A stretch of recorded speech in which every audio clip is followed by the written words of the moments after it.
Welcome to the Three-Piece Combo MMA show, brought to you by the 5 Reasons Sports Network. I'm your host, Johnathan, aka Three-Piece Combo, and in tonight's episode, I should say, we're going to get into Islam Makhachev's victory over Thiago Moises, and honestly, we're going to get it down into the entire card. Overall, the card from top to bottom was pretty good. Starting with the top of the night, I mean, pretty banger fight from Nascimento and Bado.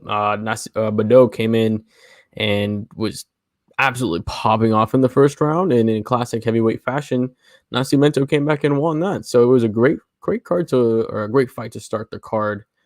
But then as we got into the card later, it was a pretty decent card overall. It's one of those cards that was a sleeper, so you didn't really have much expectations going into it. But I think overall we all came out pretty satisfied. The main event was a display of what we expected to see. Right, let's get into this main event a little bit. Let's just look at some of the stats before we get into what actually happened in here. Just looking at the strikes overall, Makhachev just almost at a 75% clip, 148 out of 194 of his total strikes, and a significant strike, 61 over 92, so about 60% there as well. So pretty good clip. I mean, if you watch the fight overall, Makhachev was all over this one. In the first round, taking a look at the first round, he started off, they were actually on the feet for quite a bit. About 2 minutes, he was backing up Moises in that first round, just using his pressure, using his footwork to back up Moises. And then once he got to the cage, he started actually putting a couple strikes in there, not too much. Got him in the clinch situation. He had really nice knees in the clinch, and that's something that I saw from Islam that I'm not sure if I saw from Khabib, were those knees in the clinch, where he wrapped him up in that Muay Thai sort of clinch. But yeah, it was great, man. I want to say what's up, everybody in the comments. Xavier or Javier, I'm not sure how you go by that. Pinskowski and Culture Sports Gaming saying Islam baby goat, man. He is the baby goat. That's a good way of putting it. He absolutely is the baby goat. So let's see if I can put this one in there as well. Yeah, I mean, the takedown control was absolutely ridiculous. 8 minutes of control time for Islam Makhachev. I mean, Moises did a decent job trying to mitigate the wrestling of Islam, but for most of the fight, it was just Islam being in control of it.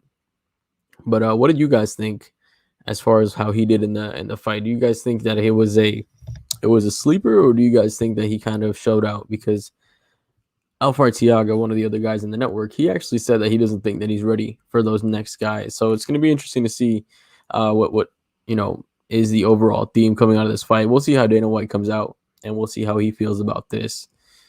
Let's see what there is for him, because there's a couple of options right now. Let me go ahead and pull that up for you guys. I actually used this other website for my rankings, but since we're so high up, let's go with the actual UFC rankings. Let's pull that up right now, and so that way we can stop that stream, and then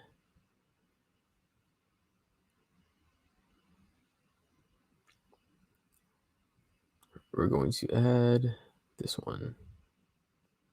Cool. Yeah, you think higher competition. I agree. I think there's definitely some fighters ahead that he should be going up against.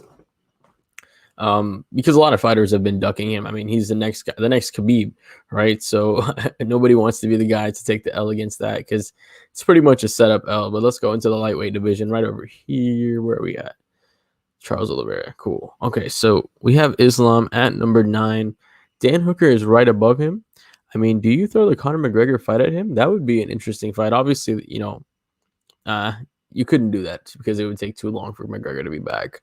But that would be an interesting one, because, the whole history between him and Khabib, that would be something that'd be pretty interesting.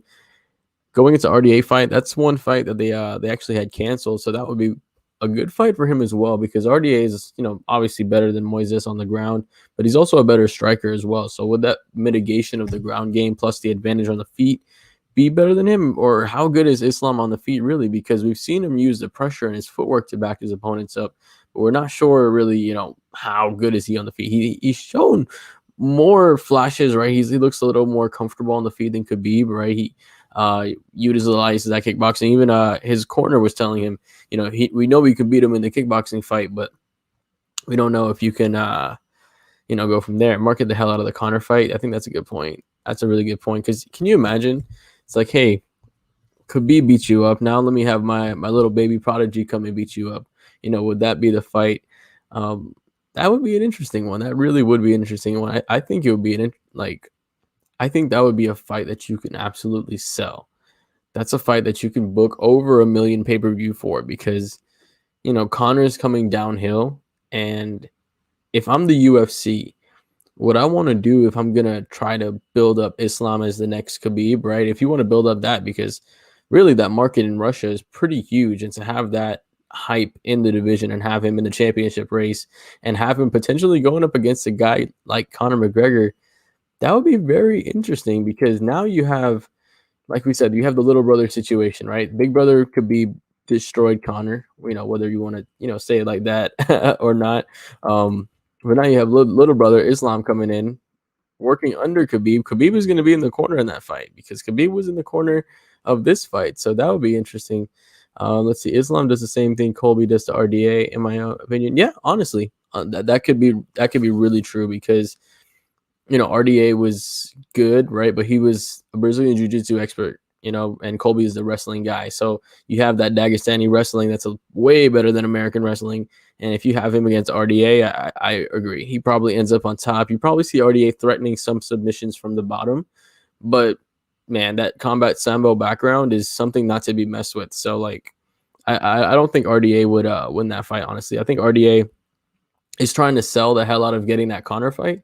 And I don't think it's going to work. But I think Conor versus Islam, I think that could be a fight that you can market the hell out of because you have somebody who's 20-1, and this guy needs that name under his belt right now, right? Islam doesn't have that signature win just yet. I mean, you can say tonight that he got a good win, right? That's a win that you can kind of put under your belt, right? You got the rear naked choke in a main event on a fight night, but like you were saying, man, it almost felt like Moises was scared to engage and was more reactive. We've seen Moises be a lot more explosive in his previous fights. So for him to not engage in this fight would be, was a little disappointing. You want him to throw that, that high kick more because like what Bisping was saying, with that high kick, you can't really, not respect it. You have to block it. So if you're blocking it, you're not going for the takedown. So I would like to see him engage a little bit more on the feet as far as the striking goes. He wasn't doing enough there. He was trying to engage in the clinch, what I wasn't a fan of because even the times that Moises got Islam down, it wasn't like Moises was getting really controlled. It was just biding time until Islam was able to reverse the position. So he looked great. But yeah, I agree with you, Xavier. Culture Esports Gaming said Gregor versus Islam would be grappler's dream. Nonstop transition train wrestling. Honestly, that would be a great fight. I seen somebody else put that. I think his name's Alex on Twitter. He put that out as a potential fight. I would like that fight a lot. My only knock on that fight would be that I think Gillespie. If we're looking at right here, Gillespie number 10, right? Islam's number 9. I think we had enough of Islam fighting guys that are lower than him. I think Islam needs to fight somebody higher than him now. It's time for him. I mean, he's 20-1. Come on, like that's a crazy record. And I know with the records of the Dagestanis, sometimes they're a little bit padded, but he's been fighting in the UFC for a good period of time now. He's done his, he's paid his dues. Now it's time to put him up against somebody who's a big fight. So, I think the Conor fight would be interesting, but I think the fight that I would really like against him would be the Dan Hooker or the RDA fight because, Dan Hooker would be somebody who can, if Islam has the holes on the feet, then you can expose those holes. And that's what you want to do, right? If you, let me just type this in real quick. If you put Hooker against him, we don't know what Islam has on the feet, right? But we know that he has the ability to take anybody down. The takedown defense of Dan Hooker is pretty good. It's not great, right? But it's pretty good. He has a good base. He's able to stay pretty wide with his hips. And if you have somebody like him against Islam and he's able to keep it standing for a round or two, I mean, we've seen how dangerous Dan Hooker is. So does Dan Hooker do something that takes Islam Makhachev out of his element, right? And causes him to react negatively and then forces him to get knocked out somehow, right? That could be something that we could see happening. But Is that something likely? Obviously not, right? You probably put your, if that's a betting fight, it'd probably be like my minus 280, minus 300 for Islam because of his ability to back his opponents up, put him on the ground, and from there, not smash as much. And we saw in this fight, he wasn't really going for the smash as much as Khabib was. He was getting some ground and pound, don't get me wrong, but he was looking for the submissions. I think it was the end of the second round against Moises that he almost got that armbar, but the time ran out. And then in the fourth round, he was able to get that as well. So, or get the rear naked chokes. Remy said Islam's striking improved for sure. He was tagging Moises on the feet, but Moises was engaging a lot of the grappling. Agree with you 100%. Moises was getting into the clinch a lot of the times. He was doing a pretty good job of trying to reverse position, right? If Islam had him backed up against the cage, he was getting the double underhooks and he was able to reverse position. So I really liked what Moises was able to do when he was in the clinch, but I didn't want him in that position. I don't think that was the best position for him. Grappling with somebody like Islam is just not your best path of victory for Moises, right? He has the power. We've seen the high kicks. It's a southpaw versus an orthodox fighter, so you have that body kick open there as well. So that I'm for him to not expose that a little bit more was a little bit confusing. Xavier saying some tomato cans for sure, but the talent's there. Hooker would be a great match. Yeah, I mean, Hooker would be a good match. Do you do Tony Ferguson, right? Do you do Tony Ferguson? Because now the storyline you can sell there is that, Ferguson versus Khabib didn't happen how many times? 5 times, right? I mean, literally the end of the world had to stop that fight from happening the 5th time. It was about to happen, and then we had a global pandemic, which is absolutely nuts. But Ferguson versus Islam would be a fun one. Because you can sell it as, hey, if Ferguson was to beat Islam, now at least you have that. You can speculate a little bit more. What would he have done against Khabib? But then if Islam beats Ferguson, then okay, if Islam beat Tony Ferguson, although it's a Ferguson that's a little bit later in his career, maybe, you don't have to, you can go to sleep at night knowing that Khabib would have beat Tony Ferguson. Because sometimes it's hard to go to bed knowing who would have won that fight, because in his prime, that's a different Tony Ferguson than what we saw against Justin Gaethje. You know what I mean? He was not ready to face Justin Gaethje, and after that fight, he was not the same. So, yeah, definitely would be a good one. I think that's a storyline you can sell. You can throw that on a co-main event with that. Islam versus Ferguson as a co-main event, and then you have Dustin versus Charles Oliveira in the main event, right? You can have that. That would be a good one. Remy Legault and Xavier are saying Dariush or Chandler could be a tougher matchups to top line for Islam. Who did Dariush recently beat? Dariush just beat Tony Ferguson, if I'm right. So for Dariush to face somebody that's lower than Tony Ferguson right now, it would be a good test. Don't get me wrong. It would be a good test for Islam because you have somebody that's great at grappling, right? Dariush is a really good wrestler, and he's better on the feet, right? We've seen his striking game develop. So that would be a really intriguing matchup with somebody who can counter wrestle, maybe get on top, maintain that top position a little bit better than Moises did today, right? That would be an interesting matchup too as well. But I think the problem with that is with Dariush, you can't throw Dariush against somebody that's that low right now. It would just not be fair for him. I think for Dariush, I think Dariush Gaethje is the matchup to make. Dariush Gaethje has to be the matchup, if not Dariush Chandler. Gaethje's sitting out for no reason right now, and I'm not sure why. I think he's waiting for the right fight, but I think Dariush needs to get a fight that's in the top 5. He just beat Tony Ferguson, whether that's a top, obviously past his prime Tony Ferguson. It's still Tony Ferguson who was at the top of the division, who just came off of, losing to who is currently the champion in Charles Oliveira. So, you have to give him his dues as well. He's fighting the top of the food chain, and Dariush went out there and, he didn't have a dominant win against Tony Ferguson per se. I don't think it was an absolutely dominant win. I remember him getting booed afterwards, and if I remember correctly, but it was still a win where I think he completely dominated Tony Ferguson. So Dariush needs a tougher matchup than that. I think the matchup as far as being a test, I think that would be the best test for Islam, because then you can see if his weakness, where his weaknesses would be exposed. But I think outside of that, it would be a tough sell on Dariush's end to take that fight. I think somebody who's coming off a loss, I think Michael Chandler. I mean, honestly, anyone from 4. Oops. There we go. And anyone from 4 to 8 is a good matchup for him. And I think with the way he's winning, being 20-1, what do you want to do? It's like, do you want to, preserve this guy and wait for it and make it something you build for the future? Because this guy's going to be champion. Do you wait for it, or you just push him up the rankings? Because if you want, you can easily throw him up against Michael Chandler right now, and then he's in the top 5. Right, he just hopped all these guys, which probably is better than all those guys anyways. I think him and Michael Chandler would be a good fight. Michael Chandler has great wrestling. He has great power. He has that one punch knockout ability. He had that really, really good call out.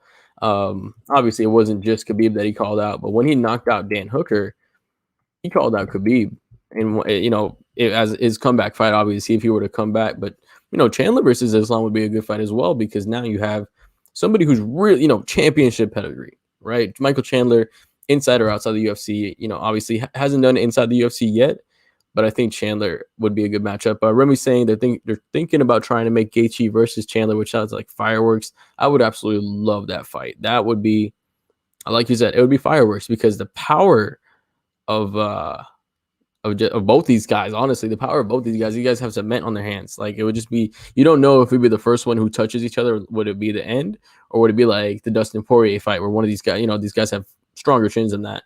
So that would be a really, really fun fight. And if anybody watching right now, I appreciate you guys watching, staying up late. It's 1:22 in the morning. Smash that like button for me as well. It's free. We appreciate that as well. Helps me out and helps the network out if you like the network. But yeah, Gaethje versus Chandler would be a good fight. And I think as far as the next fight for Islam Makhachev, I think the best one you can do for Islam would be Michael Chandler. I mean, best as far as the highest ranking one you can give him. Because since Michael Chandler's, coming off of that loss, he had, he just fought for the interim belt. So he can argue that, maybe he's not coming off of a high-end loss. But I think if he defeats the next guy that's coming up, right, that puts him right back at the top of the division, because everybody's looking at Islam like the next big guy. So if Michael Chandler is able to spark out that fire, whether it be permanently or temporarily, that will put Michael Chandler on the top of a lot of people's list, because right now Islam is being sold as the next champion. So for Michael Chandler, the sell on his end is now he could take out the guy that's being touted as the next Khabib. And I think that's something that could be attractive to him. We know that Michael Chandler is kind of a yes man in the UFC, right? He's just coming in and he's, done everything the UFC has asked. So for him to take a tough matchup like this, I think that would be something that could be in his best interests if he wants to do that. But like Remy said, he thinks they're trying to make Gaethje versus Chandler, which I agree would be absolute fireworks. I think that would be a more fun fight too. Honestly, that would just be a more fun fight. You have any more? You guys have any more questions on the main event before we move on to the rest of the card? Because the rest of the card was pretty good as well. In the co-main event, we had Miesha Cupcake Tate, and she came back, and she actually she got her win. And I wasn't really surprised. I picked her to win that fight. I thought she was coming back and she was going to get the win. She came back. She did her thing. Honestly, I wasn't really paying attention to this fight that much because the Charlo fight was on. But the first 2 rounds were pretty boring, right? First 2 rounds really weren't that great. Tate was able to get the takedowns, and she did get a couple of nice ground and pound things, especially in the second round. But that third round is really where she stepped things up. And I think for her, I mean, it was great for her to do that, because I think coming in, a lot of people didn't know she was going to be somebody that can still continue to have an impact in the division. And for her to come out, and although the first 2 rounds kind of maybe showed her ring rust as far as, coming out, slow and not being maybe as aggressive as we would have want her to be, she still, she showed out. I think she showed out. I think that third round, she was able to get comfortable. And I think from there, that's when she was able to turn it on. And when she turned it on, she kind of hit the next gear, and they're kind of potentially setting up a fight for her before, between her and Holly Holm, which I think that would be an interesting fight. I think she would get knocked out. I do think that if Miesha Tate and Holly Holm fight, I think she gets knocked out. But like Culture Sports was saying, Misha was in absolute shape today, man. She was probably in the best shape that like to ditto what you're saying, best shape I've ever seen her in. She looks great, even after having 2 kids, coming back after such a long layoff. It was great to see her in such great shape.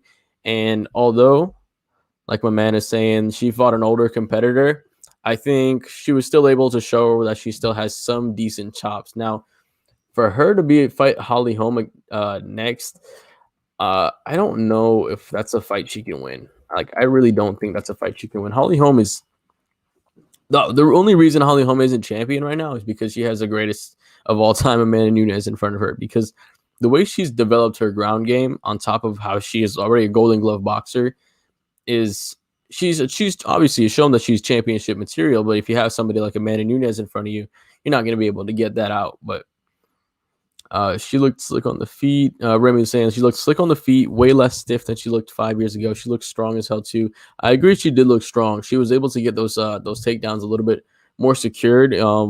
When she was coming down on some strikes, like she would disengage from the guard. She would get up. I was scared of some of the up kicks that were coming her way. She was kind of in the way of some of those up kicks, but man, she came down and she absolutely destroyed her. Now, yeah, absolutely. 5 years off after versus an active fighter who was ranked 12. That's not too bad. She said, saying that she beat Holly via choke back in the day. Yeah, but honestly, Holly didn't have the ground chops like she does now. Holly back in the day was almost pure striker and almost no takedown. And back when they fought, the UFC was filled with specialists. And we talked about this in Dono's show as well. The 5 count. So check that one out. We talked about the pre-fights. We'll talk about that there as well. So if you want to check that out, we'll talk about that. We talked about that there. But the women's division of the UFC 5 years ago was kind of how the men's division was, during the first 30 or 40 UFCs, when there were a lot of different individual specialist type, where you have, your wrestler, you have your boxer, you have your Brazilian jiu-jitsu, you have your Muay Thai, you have your karate guy. Kind of the same thing, right? Holly Holm was your boxer, Ronda Rousey was a judo, and then you had Miesha Tate was a wrestling. So, and she was able to get Holly down and get her, from there she was able to obviously get the choke. I didn't watch that fight, but I'm sure she did knock down Holly Holm to get that choke. But if she was able to get her down and get the choke, I don't think that she's going to have as easy of a time getting her down. And number 2, I think Holly Holm will be able to piece her up much easier this time. What's going on, young assassin? My brother, I appreciate you checking me out this late, my man.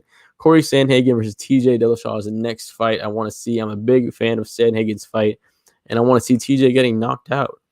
I'm right there with you. I am right there with you. The TJ versus Sandhagen fight is going to be very, very fun. It's very curious to see how TJ is going to come on this fight. So actually, before we continue with this, let's take a quick look at what's coming up next and see how we can break down this fight. Sandhagen Dillashaw. Let's go to view matchup. So for Sandhagen is 14-2.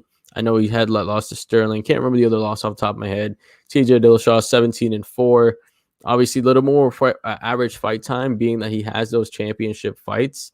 So I think that's probably that might play into the longevity of Corey Sandhagen, but I think Sandhagen trains at Colorado, so I think his cardio should be fine, but I might be wrong on that. The reach though, dude, 5'11" to 5'6", that's gonna be absolutely nuts. And we know that TJ Dillashaw actually has like that kind of herky jerky side to side movement, and he's able to kind of get inside sometimes, but yeah, I'm not sure if he's gonna be able to do that.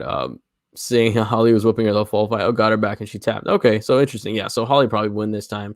And all for TJ getting KO'd. LOL. TJ King Sandhagen. Okay, wonder if that'll happen. I mean, I'm all for it. I just love violence, right? More violence, the better. So whoever gives me the more violent knockout, I'm a happy guy. I'm a happy guy as long as I get some violence. I love me some violence. That's why we watch this sport. And I mean, you can also love the art of it as well. But hey, who doesn't love the violence? That's why that's why Francis Ngannou is probably the most entertaining fighter, because he just knocks guys out so quick. It's crazy. But now TJ KO Sandhagen. So I think we're 3-1. TJ's getting his comeuppance for cheating. It's gonna be interesting because I'm not sure like how is he gonna fight now when he's off of that, right? Like that's the big question is he going to is TJ going to be as good or are we going to see some slowing down, right? Because I think it was EPO, which is like a cardio kind of performance enhancing drug. So it's like it'll keep your stamina going longer. So you'll be able to go 4 or 5 rounds, like much more. You'll be able to go at a higher volume. Are we going to see his volume go up? Are we going to see his volume go down? Let's see. What is his volume? What was his volume going in? So honestly, Sandhagen still has more strikes landed per feet, which is pretty interesting.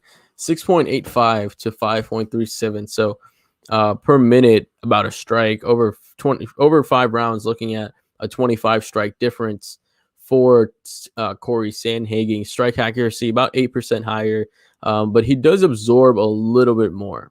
So we see the defense of TJ Dillashaw is a little bit more. I think that might be because of the head movement of TJ Dillashaw. He has just really like awkward, very awkward movements. So Culture Sports Gaming say everyone cheats. He just got caught.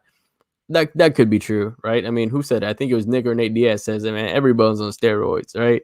I still pissed they're doing this interim heavyweight championship. I agree. I think the interim heavyweight championship is bullshit. But hey, if Derek Lewis wins the heavyweight championship or the interim, and it has to be Derek Lewis versus Francis anyways, it's just a glorified number 1 contenders fight that they're putting on Houston. I mean, whatever, right? We know that Ngannou is the true champ, so we don't have to really worry about that. I'm just hoping Derek Lewis is we got to see a belt on Derek Lewis, man. That would be a moment after the way he fought. Like I had friends over for the Volkov fight because I was close to my birthday. I think that was actually Khabib versus Conor, and man, the way he knocked out Volkov after being pieced up for 14 minutes, just being on the commentator, right? They were saying that Derek Lewis had the concrete or the lunchbox hands. If Derek Lewis wins this fight after being a 4-1 underdog against Curtis Blades, knocking him out with the stiffest uppercut that I've ever seen, obviously Francis Ngannou, that one was probably more stiff, but one of the most stiff. But that would be absolutely insane to see Derek Lewis with a belt around his waist in Houston. That would be great. That would be absolutely phenomenal. I think that's perfect for Derek Lewis, man. That's just great, man. It would be absolute fun to see. Young Assassin say Derek Lewis. I was ready to book a flight to see Francis versus Derek Lewis. I'm a huge Derek Lewis fan, and that could have been the moment he got the belt. Honestly, it could have been the moment he got the belt because he could knock out Francis Ngannou, right? That's the thing with Derek Lewis and Ngannou. We can take a look at that one as well. Looks like you guys are interested on that one, so let's take a look at that one. Let's take a look at where are we. Gone versus upcoming. Lewis versus Gone. View matchup. All right. So Cyril Gone, definitely more of the volume fighter. Young Assassin saying that he's a mismatch for him. I'm not sure if he's a mismatch for him because I mean I've watched all of Cyril Gane's fight, but there's definitely holes in his game, right? There's definitely some holes, not to be so Kevin Lee-esque. Xavier saying Lewis is my favorite heavyweight. His IG is the funniest. Honestly, his IG is probably the best IG of any fighter. He's made an improvement in standing in his fighting acumen. I agree with you, especially after that fight with DC. When he got ragdolled by DC, I felt like that's kind of when we knew that what we were going to see next from Derek Lewis is what we're going to actually get for him. And he's saying this is a hard fight for Derek, harder than Ngannou. I'm not sure because what I saw against Volkov is that Volkov was still able to land a couple of shots on Gane. And if Volkov is able to land a couple, all it takes for Derek Lewis is one. And I think Derek Lewis can land that one over 5 rounds. I've seen enough from Derek Lewis and to feel that he can land one punch in 5 rounds. I really feel like I understand, like, that Gane is the more of the pressure fighter. He's more of the more well-rounded mixed martial artist. He probably could put Derek Lewis on his back if he wants to. I'm not sure if he doesn't get caught with one. I'm not sure that he doesn't get caught with them because I think Derek Lewis is too good to not land one in that fight, man. I think he's going to come out feeling good. Culture saying, I think Stipe is the only person to step Kling and Ngannou. Yeah, that I'm not sure if you're talking about the first fight or the second fight, but if I think of what you're thinking of correctly, you're talking about the second fight right before he got knocked out. If you're talking about that clip, Lewis struggles with very technical fighters. Did he lose against Dos Santos? I mean, he struggled against Volkov, but that was 3 rounds, and he was able to knock out Volkov, right? He was still able to get it done. So that's why I still feel like, he has a chance. So he did lose to Dos Santos. I'm actually looking at that there. Gon moves like any other heavyweight. Yeah, Gon is definitely going to be the favorite, and I think Gon should be the favorite in that fight. But I think Derek Lewis can land one because I've seen Gon be hittable. And if Gon, and don't get me wrong, Gon is, his movement is like a middleweight, right? He moves like a middleweight. He really doesn't move like a heavyweight. So if he's able to move a lot, it's going to make it really hard for Derek Lewis to win this fight if he's chasing him, right? But if Cyril Gane decides to engage and Derek Lewis lands that one perfect punch, then we're in a situation that, all right, good night, Cyril Gane. And that's it for Cyril Gane. Man, you love playing the villain here, but I love it. I love it. Culture Sports Gaming saying, doesn't matter who wins, John Bone Jones will be the heavyweight king soon.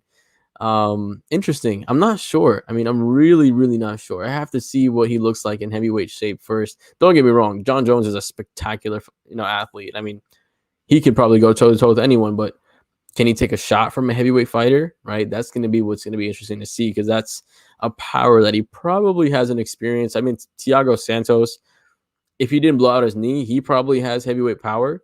Blachowicz probably has heavyweight power as well. He probably faced a couple guys at heavyweight power, but wouldn't be sure with that.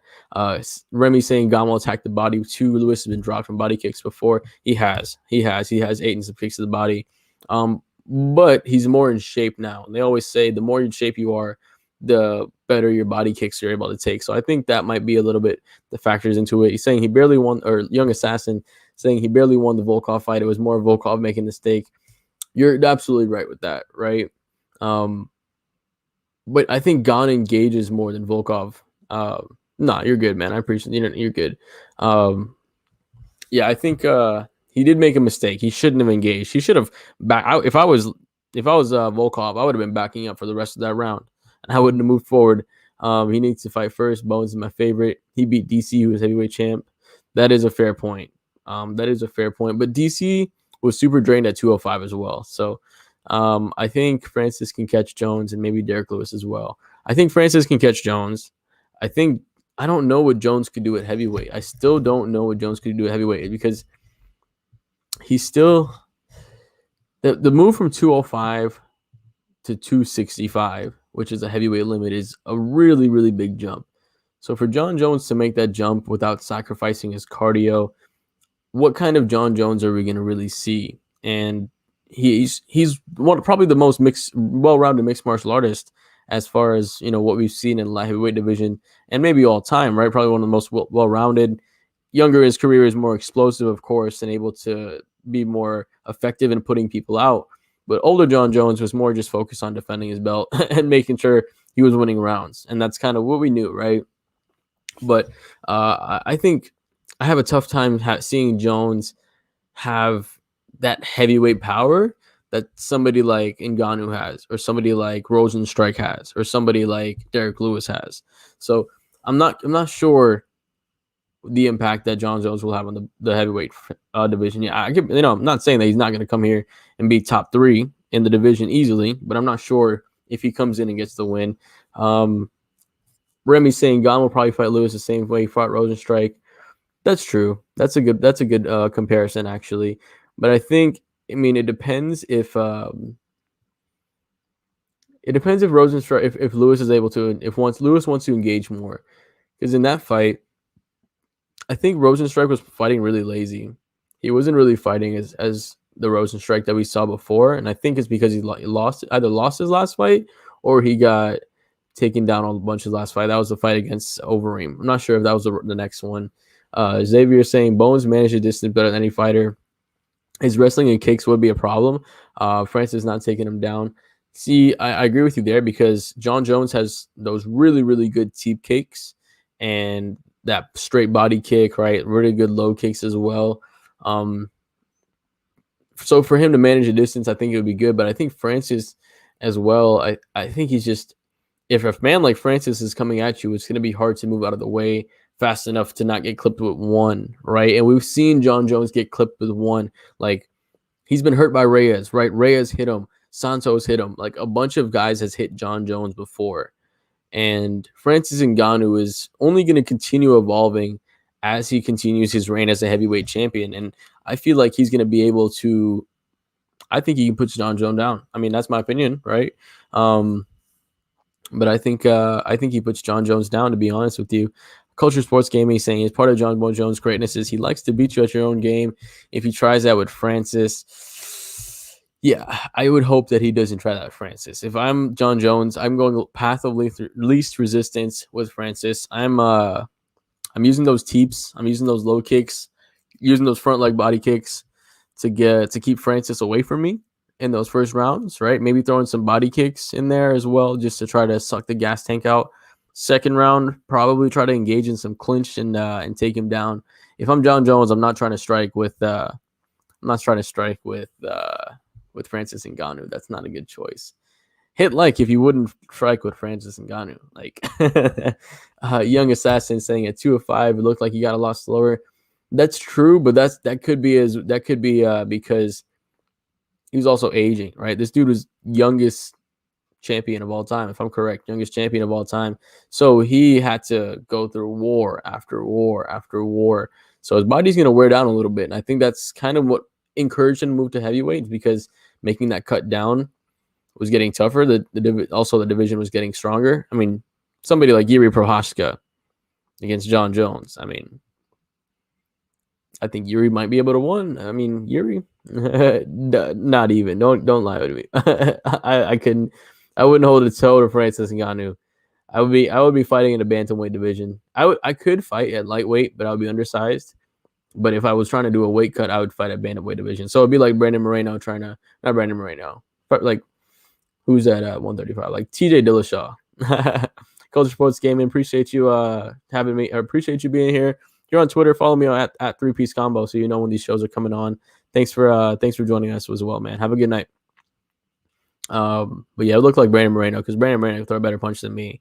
I started Muay Thai 2 weeks ago, so I think it's 3 weeks now. So that's all the striking experience I have, and I have horrible footwork. My hands are decent, but my footwork is horrible. But I'm stiff as shit. Like, I'm very stiff, so I'm gonna have to work that out. So there's nothing I can do against Francis Ngannou. If I was going against Francis Ngannou, I would just run. That would be my best hope, is running.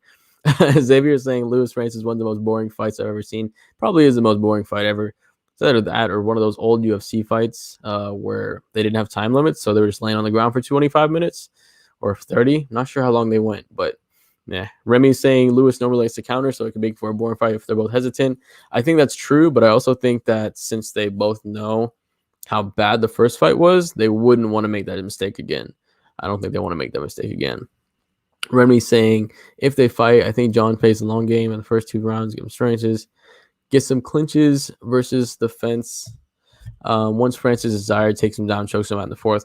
Honestly, I could see that happening. That could be a path for him because, like you said, that's the long game path for him, and I think that's the best way to him. You can't go in a fight versus Francis Ngannou and think I'm going to get him out of there in the first 2 rounds, right? It's really, really unlikely to be able to do that. So I think doing what you're saying, engaging him in the clinch, pushing him up against the fence, just outworking him, making, like Michael Bisping says, make the muscle fill up with blood and oxygen and all those things to tire him out. I think that's would be his best option. Would I ever go to Thailand to train? It's pretty cheap there, and you get a lot for your money.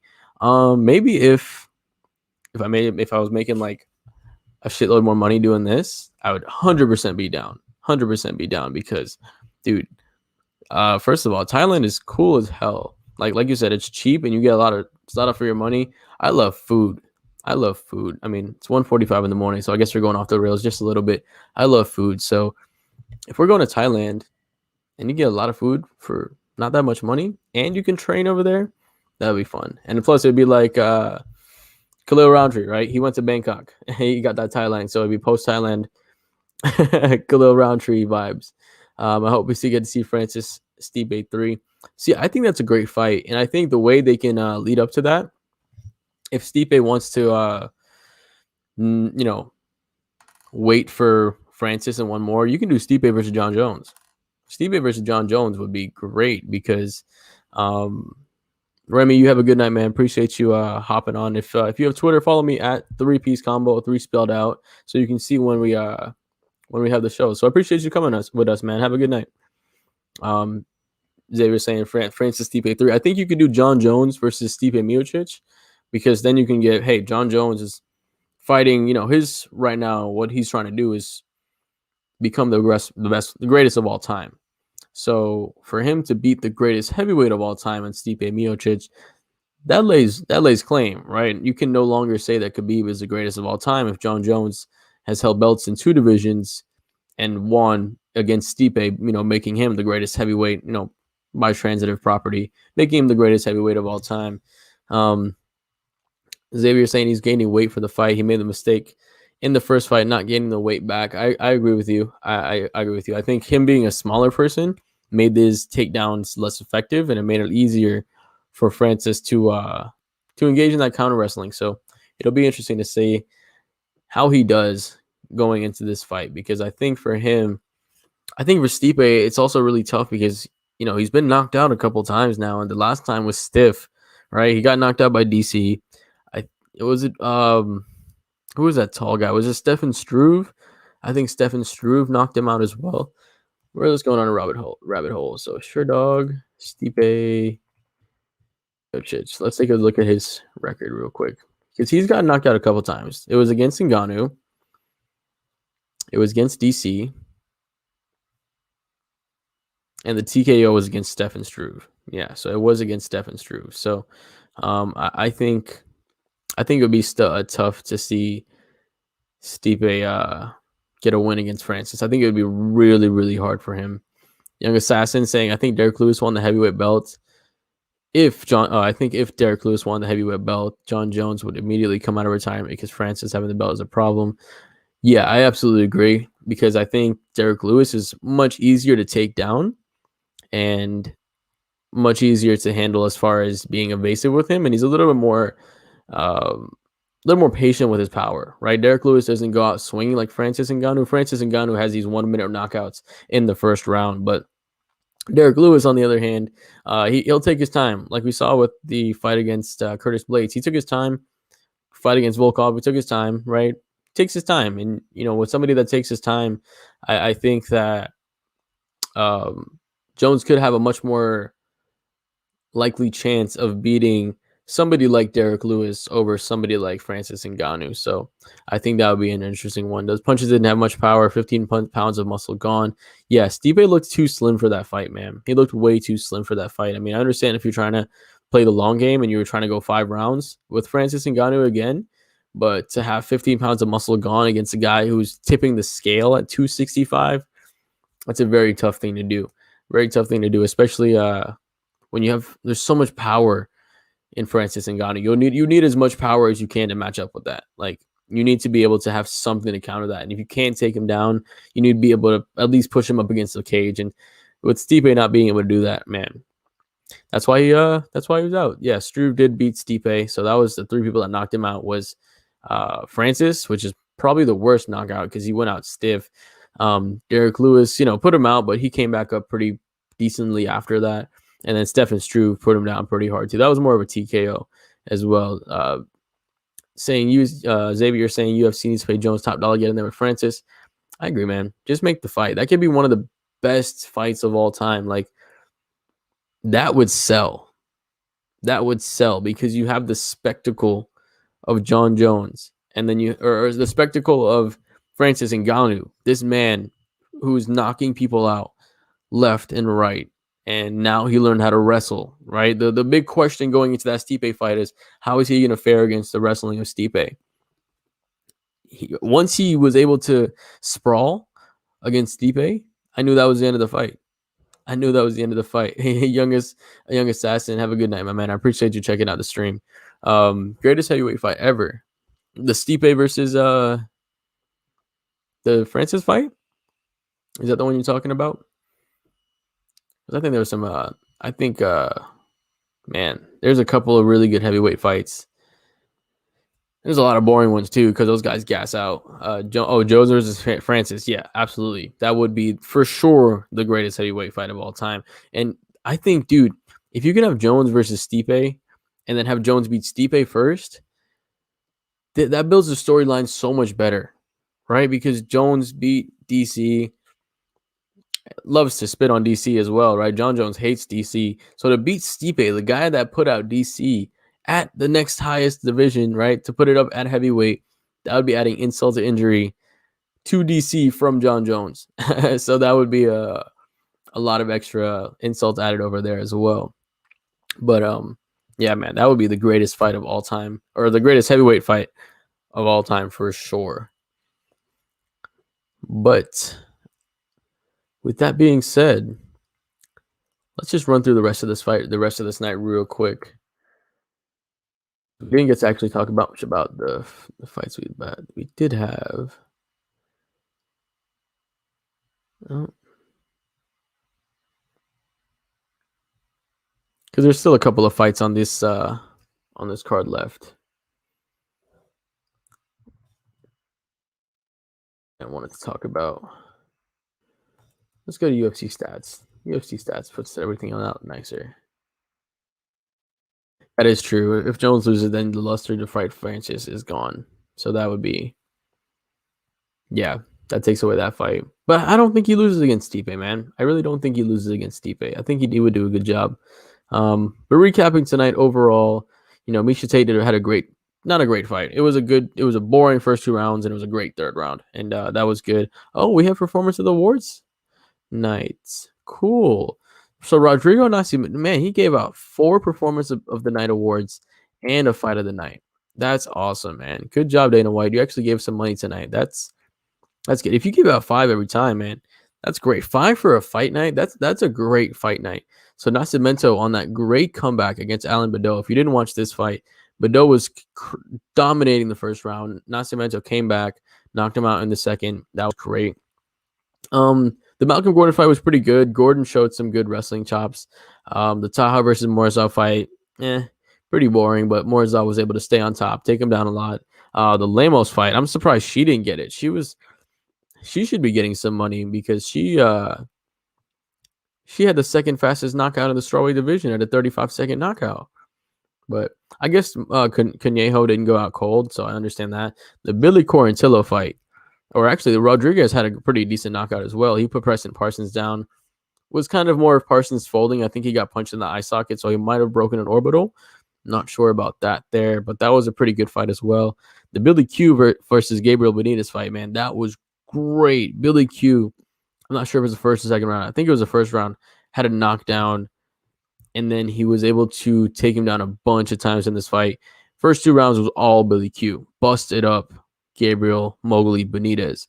But in the third round, bro, Mowgli actually put down Billy Q, and it was looking like he was going to make the comeback of the century. Billy Q actually took the back of Benitez in the first 2 rounds and just held on to his back for almost, let's see, how long did he have his back? Let's pull up the stats. 8 minutes and 40 seconds. I'm almost positive at least 7 minutes of that 8 minutes was him on the back. Have a good night, Xavier. Appreciate you joining the stream. If you want to make sure you catch up with all the rest of the shows, check out my Twitter at ThreePieceCombo and 3 spelled out. So I appreciate you joining me, man. Have a good night and be safe out there. A great fight from Billy Q and Gabriel Benitez. Billy Q closed out strong. Rodolfo Vieira, great performance as well. His jab was the story of the night. I mean, he came out and, in his last fight against Anthony Hernandez, he gassed out in the first round. So for him to stay in, be patient in those first 2 rounds and being able to work up to a good third round rear naked choke where he actually showed his chops for his takedowns, because he's an excellent Brazilian jiu-jitsu expert. But in his first fight, he gassed out. So he paced himself a lot better this time. And in that third round, he was actually able to get him down, took the back beautifully, got that rear naked choke, tapped him out. Third fight from the main event, Gamrot. Quick submission, man. Just getting on top, cranking that Kimura, getting it done. Good fight for Gamrot.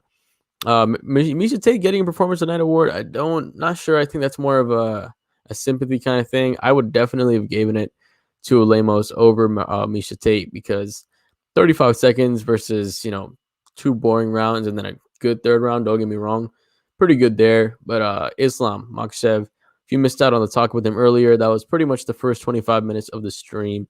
But I think with that, guys, we are going to get closed out. I want to appreciate everybody who joined me on tonight's stream. I'm going to shout you all out. So we had Xavier, Culture Sports Gaming, Xavier Panoski, Remy. We had my boy, Young Assassin, as always, in here. Bunch of people in here, man. Appreciate you all joining me as well. But I didn't shout you out. I apologize, but I think I got everybody. But yeah, appreciate everybody joining me on tonight's stream. I think it was a pretty fun stream. Everybody for hopping on.